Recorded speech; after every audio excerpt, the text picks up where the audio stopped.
Hi, let's talk about adding two-digit numbers using the standard algorithm with regrouping.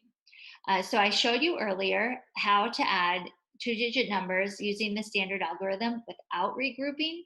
And now we're going to take that next step and learn what to do when two numbers are greater than 9. Where do we put them?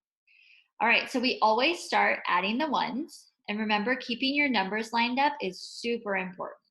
It can be helpful to add using graph paper if you are having a hard time keeping your numbers lined up. So here my ones are a 6 and a 7.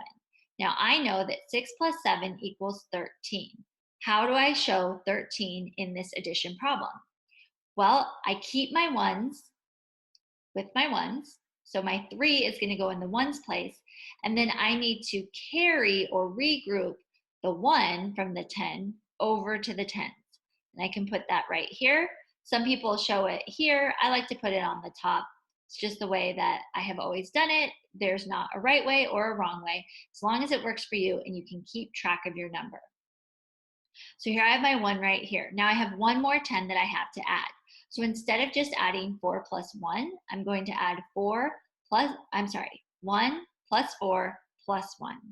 And I know that 1 plus 1 is 2 and 2 plus 4 is 6. So my answer here is 63. So I added my ones.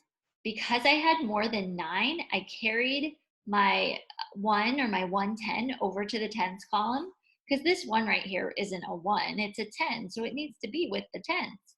And then I added my tens to get the final answer. Let's look at one more example. Let's say I have 28 and I want to add this to 42. So I know that 8 plus 2 equals 10. See, I told you knowing your math facts would be super important. 10, I have 0 ones. So I'm going to put my 0 in the ones column, and I'm going to move my 1 or my 10 over to the tens column as a 1. Now I'm going to add 1 plus 2 plus 4. 1 plus 2 equals 3. 3 plus 4 equals 7. So my answer here is 70.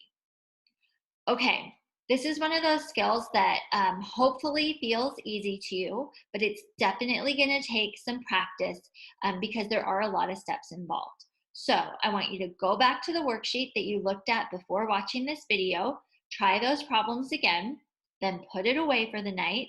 Tomorrow, you're going to look at the review sheet and then do the activity. 5 to 10 minutes for several days is really going to help you master this skill. Thanks so much for watching, and I'll see you next time.